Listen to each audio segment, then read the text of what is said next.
আমার এক ভাই মৎস্য শিকারী বড় বড় মাছ মারেন পুকুরে। দেখেন বসি কিভাবে হালা।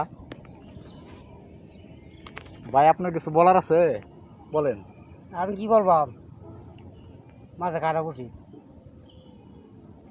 এই যে বলাইছে ভাই বলতেছে মাছে খানা আবার বললাই দিয়ে আসলে বলেন কিছু ভাই।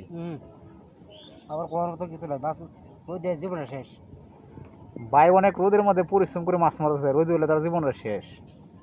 কিন্তু মাছ না লই গেলে যে বেড়ি যে কল খামছে হরু বুনে দেবো এটা চিন্তা করছে না, বুঝছেন? আপনারাই বুঝেন। হ্যাঁ, তো আপনাদের সাথে বলাই হয়নি। আমার ভাই জুলুঙ্গা উঠাবে, মাছ কয়টা পাইছে দেখেন। ভাই আপনার জুলুঙ্গাটা দেখান। এই যে ভাইয়ের জুলুঙ্গা দেখা যাচ্ছে।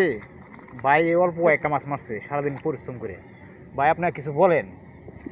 ভাই ভাই দেখলাম বেড়ে আরাম দিছি একটু জোরে কোন ভাই। না ভাই অডিয়েন্সরা শুনবে ভাই, একটু জোরে কোন। না ও তো জোর কর ধরা নাই।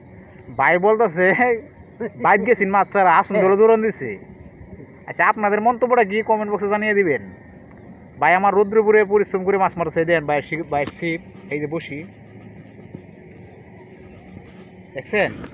আশা করি সবাই বুঝতে পারছেন আমার ভাই খুবই বড় একটা শিকারী। অনেক কেন মানে ভাই বসি নিয়ে মাছ মারা যা, মানে ফিশারি যে ভাড়া দেয় ওইগুলা ভাই বসিবা। আজকে ছোট্ট একটা পুকুরে বাইতেছে, তার মানে 30 মিনিট আছে না মাছ মারার। আপনারা বলেন যদি কোনো টিকিট বিক্রি হয় মাছ মৎস্য শিকারির জন্য, তাহলে আমরা যোগাযোগ করব। আপনারা নাম্বার দিয়ে দেবেন কমেন্ট বক্সে, আমরা সেই নাম্বারে যোগাযোগ করব। সবাই ভালো থাকবেন, সুস্থ থাকবেন। আসসালামু আলাইকুম।